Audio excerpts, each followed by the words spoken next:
لقد جاءكم رسول من أنفسكم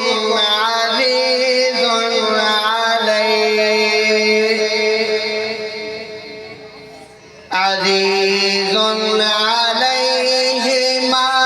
عنتم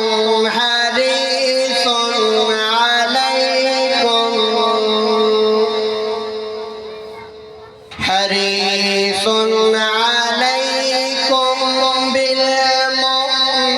بالمؤمنين رءوف رحيم فإن تولوا فقل حسبي الله لا